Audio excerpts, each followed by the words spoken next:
The following program is brought to you by Wightman TV and Bruce Telecom.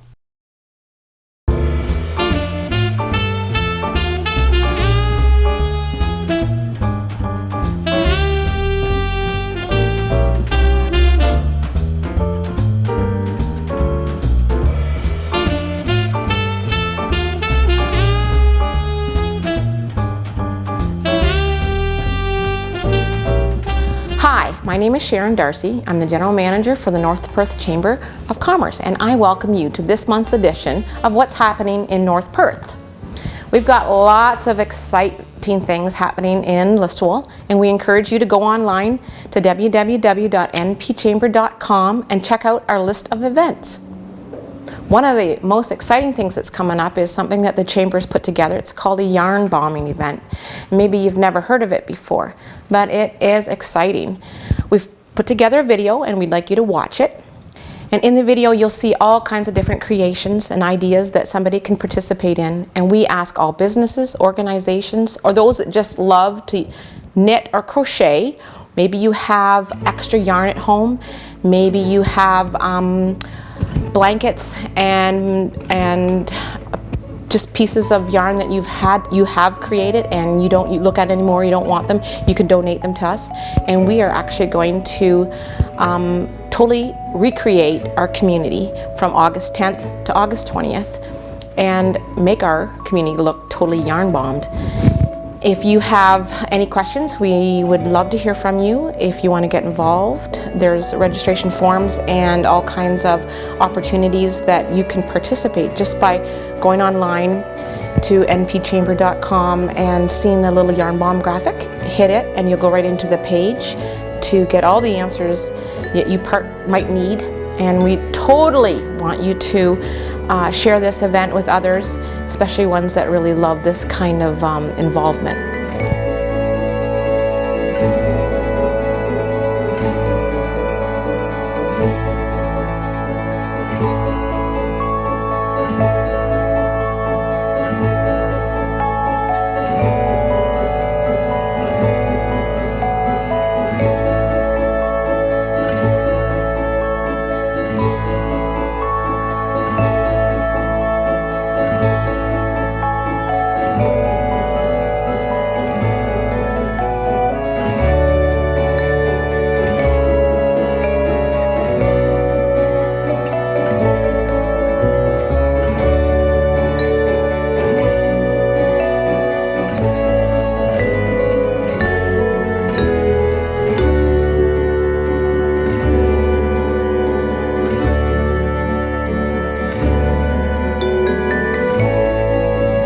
Another thing we want to do is invite you to come into the North Perth Chamber office if you happen to be just visiting Listowel.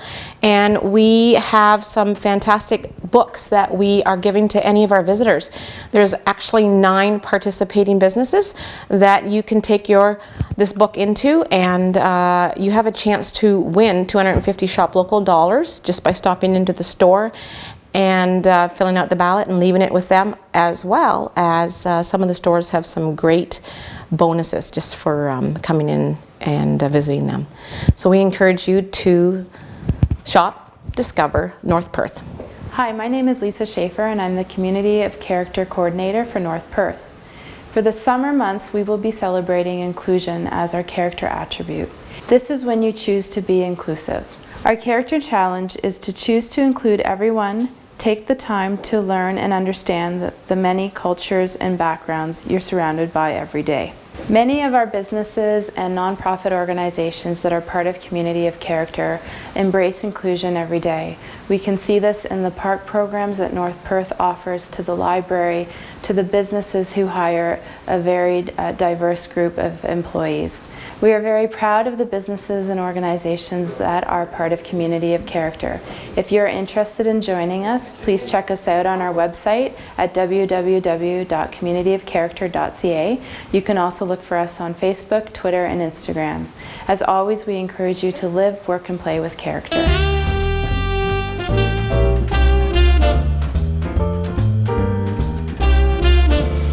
I have the pleasure to sit and spend some time with Evelyn, who is going to share a little bit of her story in regards to her experience with the VON and the services offered. Evelyn, do you mind? We'll go back a bit and talk about how you first got involved with the VON. Okay, my daughter-in-law's sister works for the VON. And so I met her one day and we got talking about my husband who was diagnosed with Alzheimer's. And she said, would you like to come and send him to the program? So we tried 3 times and he didn't want to come. So she said one day, why don't you come with him? So I did that. And then the next time he came alone and he loves it. He just loves it. It's been 3 years that he's been coming. And it has served such a benefit for me to have one day alone through the week that I can just do my own thing and be myself.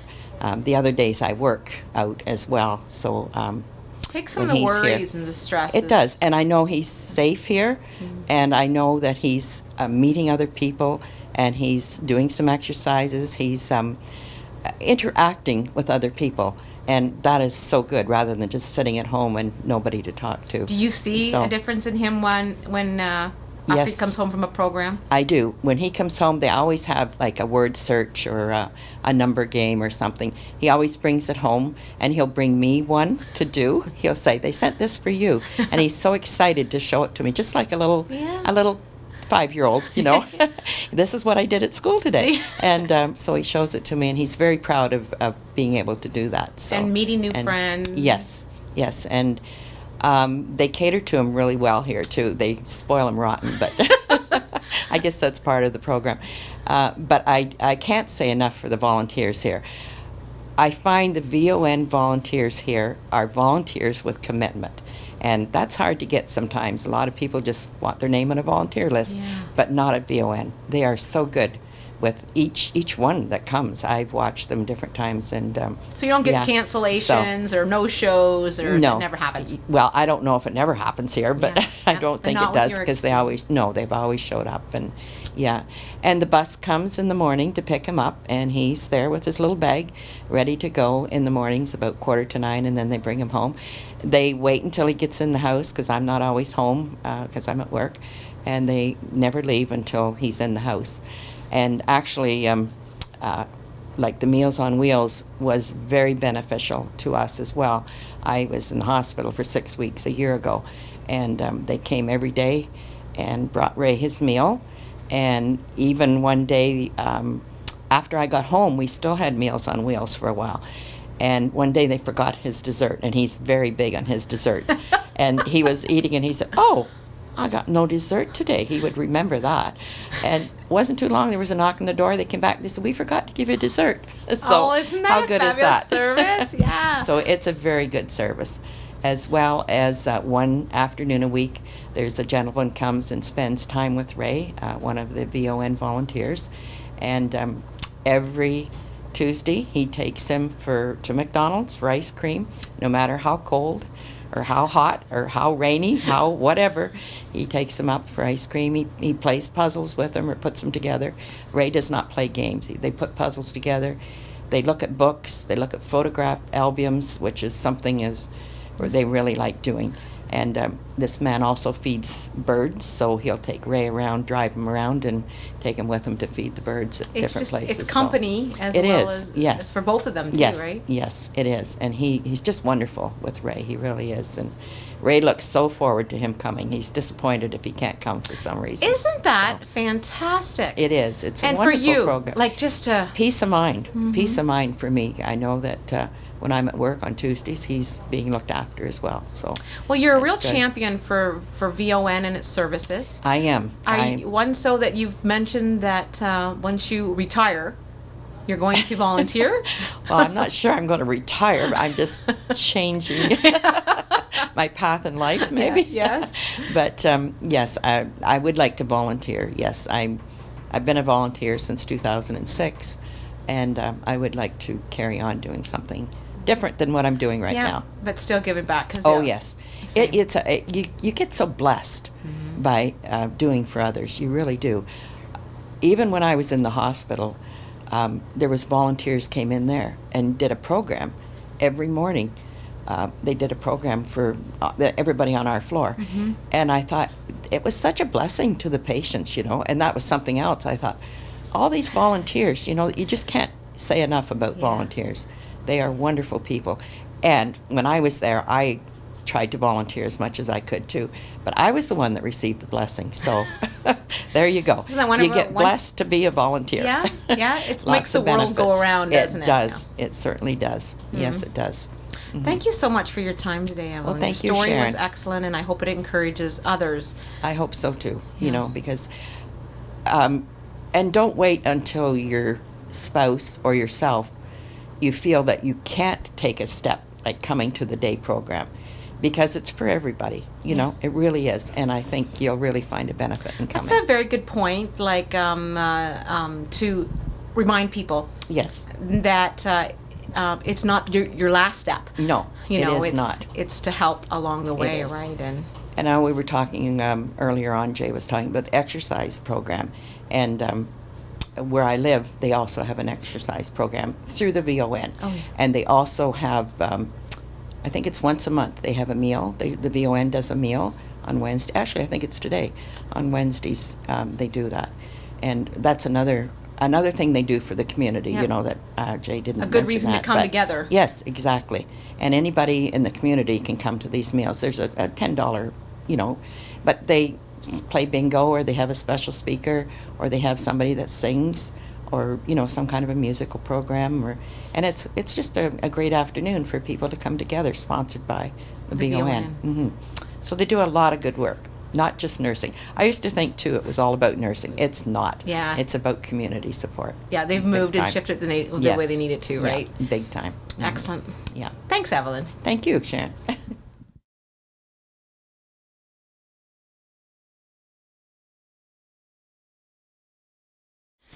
Today I have the pleasure of speaking with Terri Sparling from the Huron Perth Center. And Terri, I welcome you to share your thoughts with us and the visitors or watchers of this program. Can you tell us a little bit about what the Huron Perth Center is, where it started, and years of service, where it's grown to? That's great. Thank you for the chance. Well, the Huron Perth Center has been in operation since 1977. We were formed as a result of some divested funds from the old Ontario Psychiatric Hospital in Goderich. And the vision of the steering committee way back when was to create a community-based service that was strength-based, family-oriented, and more of a preventive in nature, rather than waiting till kids needed to be hospitalized. Because really, prior to that, families would get to a point of distress that children were hospitalized. I think we've come a long, long way.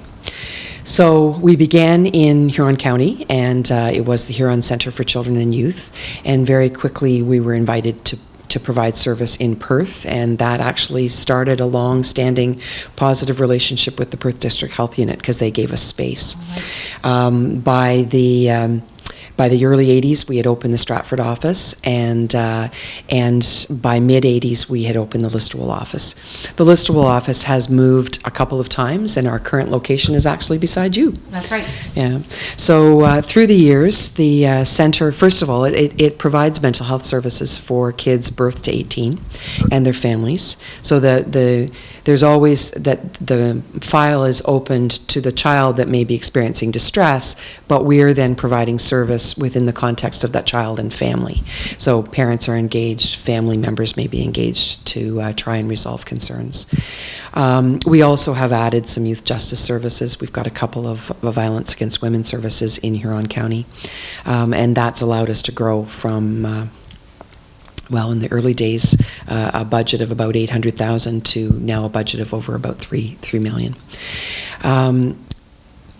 One of the things that people wonder about, is what's mental health? And oftentimes what we're talking about when we say, there are mental health concerns, we're really talking about a range of distresses that may include a diagnosis of something like anxiety or depression, but it's generally symptoms of distress, and with kids, we see it with behavior. But we talk about mental health, we're also talking about, we all should have mental health. You want positive ways of coping with life stress and being able to manage the difficulties that come up as a result of living. Excellent. Terri, we were talking a little bit earlier just about how the general family, how would they recognize that there's a need, or is it just them that recognizes the need? How does it happen? Yeah. I think that lots of times, we would say parents know their kids best. So we oftentimes see that it's parents themselves that recognize that something doesn't seem to be right, and they then start looking for services and chatting with people that they trust. They might go to a family doctor, they might talk to a minister, they might talk to the teacher at school. They might call us directly if they knew about us. So sometimes it comes by parents. The older the child, then the child sometimes can self-identify, something doesn't seem right. I'm crying all the time, or I'm upset about, or I don't manage certain things well. But lots of times it's actually someone else that identifies that the child is struggling. I've oftentimes said that you can ask any kindergarten teacher to pick off the kids that are going to struggle, because even at that young age you can already start to see that there are children that are struggling with one part of social development or emotional development, and they're pretty good at being able to predict that, if it's surfacing at kindergarten, that if we don't do something now, then chances are it's going to surface at a later point in time. So educators play a key role in identifying that kids might be struggling. So that obviously makes sense, that if there's an outburst or an action that doesn't seem to, we don't always want to say follow the norm, but it could be the opportunity to help the kids earlier and develop better coping strategies. For sure. And we were talking earlier just about how there's some change afoot across the province within children's mental health, but there's also a change within education and health around how we can work better together, and how we need to be able to identify those issues at an earlier point in time. We certainly know that the earlier the intervention, the more effective the treatment. The longer something is let go, then it gets complicated. That's right. What starts out as a simple issue of anxiety can grow to school refusal, can grow to behavior that's out of control, and now you've involved the justice system, when really, if there had been intervention at an earlier point in time, the child would have been put back on track and supports in place and move along. So that kind of leads us up to what people talk about the system. Whether you are a low-income family or a family that has lots of money doing fine, there's no stigma. It can affect anybody, and being part of the system doesn't necessarily stop you anymore, because just identifying the issues and asking for help, there is an answer now, or there's willing partners and organizations and groups and doctors that are working together collaboratively.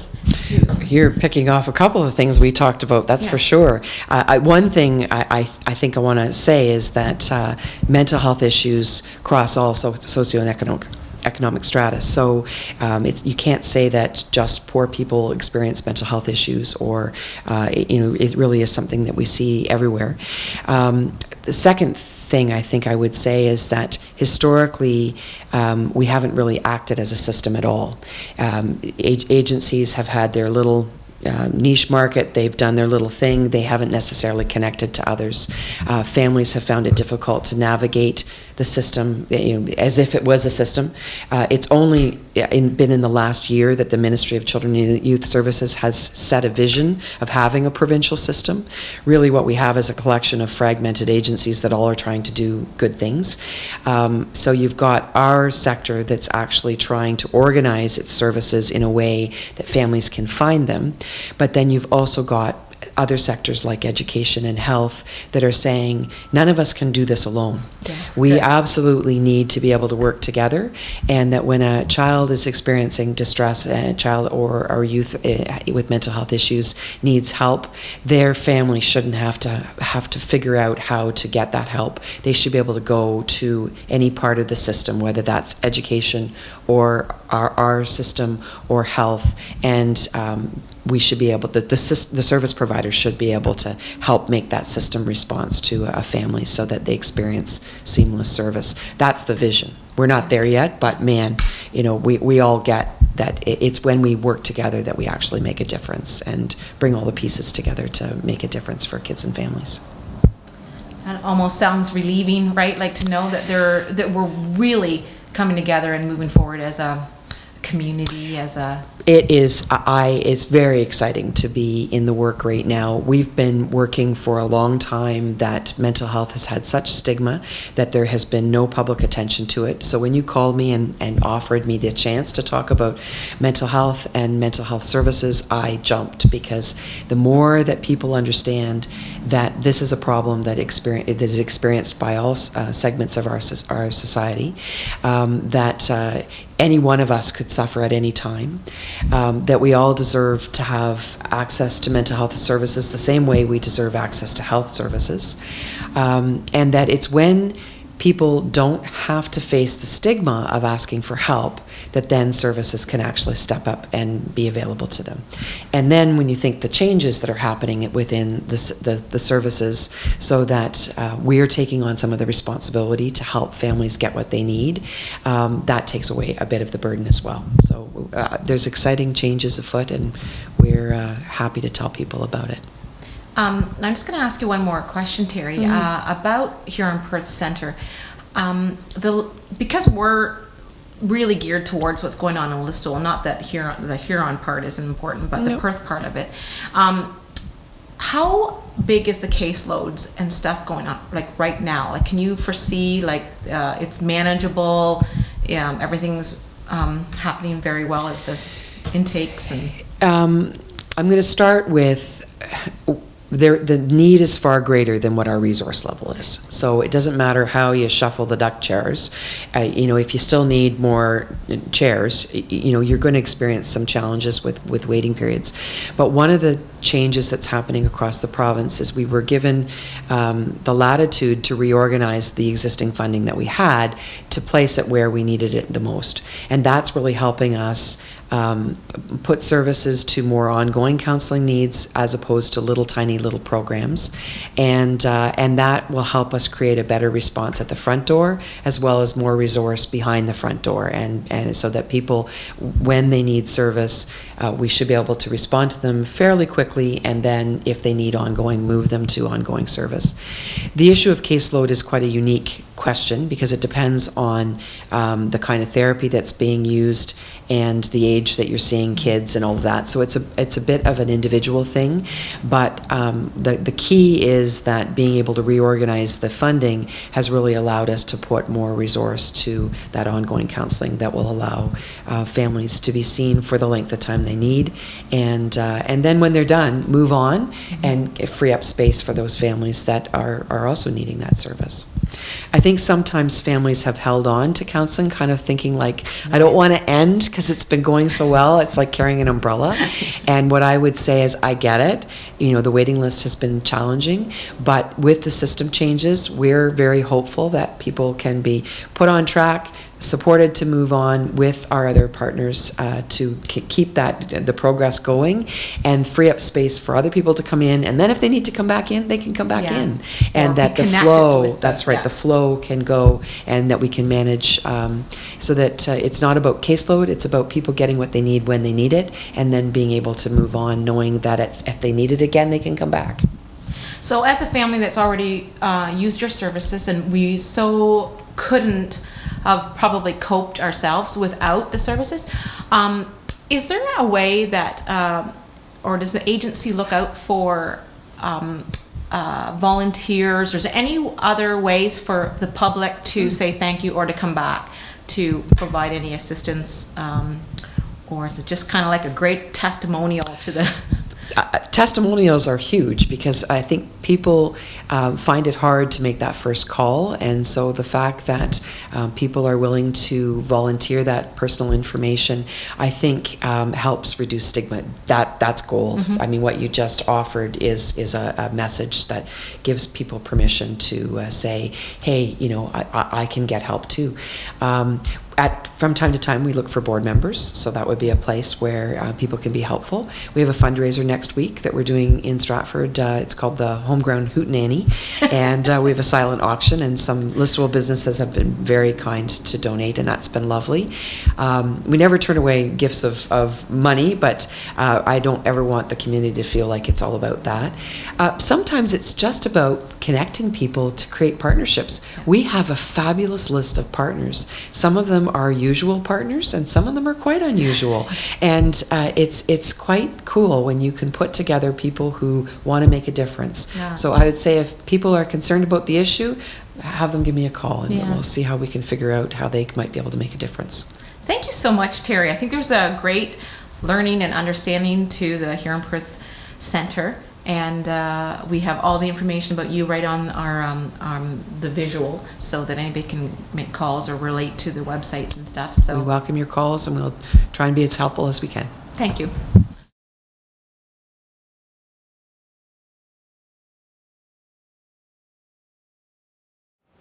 As a reminder, the North Perth Chamber encourages you to stop in for a visit while you're in Listowel. And also, one more time, all the events that we like to post are on www.npchamber.com, and especially our Facebook. We stay very current, listing our events and what's going on. And of course, we have so many things going on, from motorcycle rallies, our fair, golf tournaments, something for everyone. So just stay connected, and we'll see you soon. Thanking our partners in their commitment to the Chamber, supporting our endeavors towards business prosperity and a stronger community. Our partners are Listowel Technology, the North Perth Municipality, Wightman Telecom, Ideal Supply, the Listowel Banner, Cherry Bus Lines, Canada Trust, Libro Credit Union, Conceptual Pathways, and Right Bite Orthodontics.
preceding program was brought to you by Wightman TV and Bruce Telecom.